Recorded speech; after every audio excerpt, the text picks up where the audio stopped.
since you're here, would you mind giving me something to put on?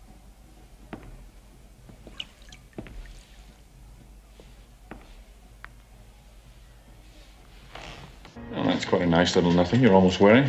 I approve.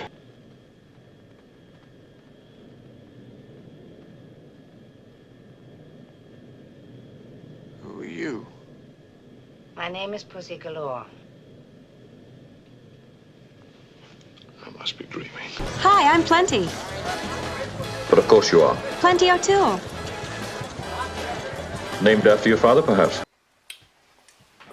Welcome to CP 101. Hope everybody had a good Thanksgiving. Ours wasn't too bad. The wife was sick, so we had to stay home. We were supposed to visit our family, but we didn't want to take any chances with the wife carrying a fever, so she's doing much better though. They put her on antibiotics and she's doing much better, and yeah, it'll be all good. Okay, enough of that. Let's get to the little Sunbeam Alpine. I got a lot of work done. I was hoping to get some primer on the body, but the weather just isn't cooperating. We got the fins put on the car. I used styrene, some scrap styrene, to add to the back of the tail light.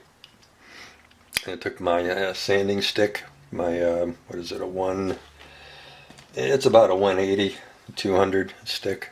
It's I get these from Sally's beauty store. But once I got the styrene glued onto the back of the tail light, I shaped it, got the basic shape in. Then I went over it with my glazing putty and shaped the tail light to get the back looking more like a 62.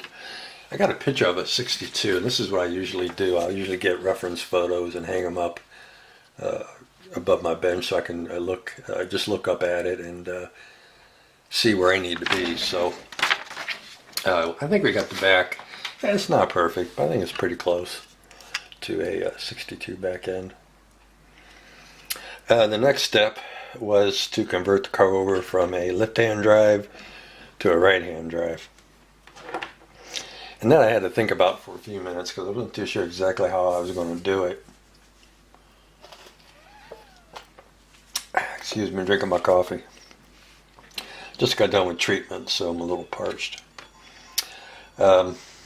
So, how I did it is I took the original dashboard and I put it in Paint Shop Pro. Got a really good scan of it. And then I took the image and I flipped it, or mirrored it, in Paint Shop Pro. I let Paint Shop Pro do all the work. And then I printed it back out on paper. Once I printed it out, I cut it out and used this as my template. I took the original dash, carefully cut out the dash front. Here's part of it right here. Carefully cut it out, so all I had was the support and dash pad. And then I took some 030 scrap, a couple scrap pieces of, I think this is 030, of scrap styrene. Laid this on there, traced around it, and then cut it out. I took the original dashboard, the dash panel, and used it as a guide, so I had my holes for the gauges. I knew where to drill the holes at for the gauges.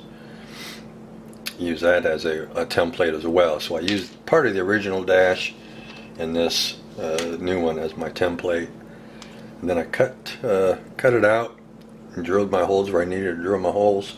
Put it in my glove box. And now we have a right-hand drive dashboard. And we'll be using the kit gauges, which are just chrome pieces that inserted from behind. Now, I had to cut them in half because we flipped this around, so but I can still use them. They fit perfect in the dashboard. I'll put one in so you can see. I'm not going to do the whole thing, but so there you can kind of see that. So they fit pretty good. So I have to still finish up the dashboard because there's a trim piece that went along the bottom I need to add to this.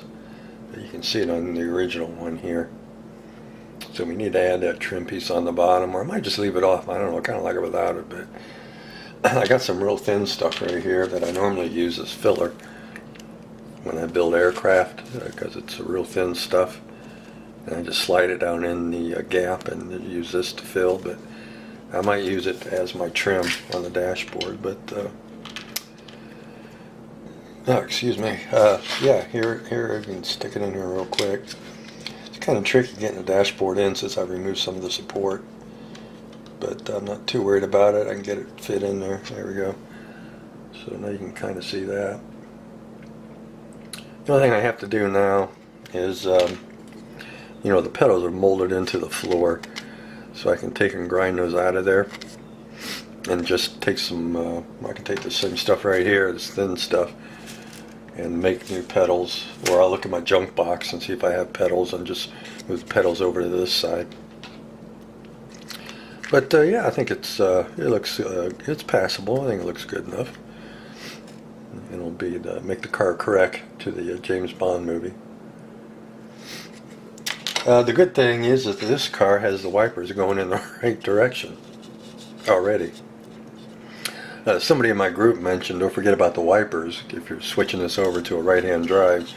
Or, you know, don't forget about the wipers, which I did forget about. So I got some screen captures of his car in the movie, and these wipers are already in the right direction for a right-hand drive. So we don't have to do anything with the wipers other than kind of detail them out. So we got all the trim removed off the body, side trim, got all the emblems off. I got to do a little bit more sanding on this fender. I can still see just a hint of the emblem here. So do a little bit more sanding here, but we've got most of the trim work sanded off. I glued the rear valence panel on. The reason why I glued it on now is I wanted to make sure that the bumper was going to fit. Since we added to the back of the car, I wanted to make sure it wasn't going to be any interference putting the bumper on, and there isn't. So we're good.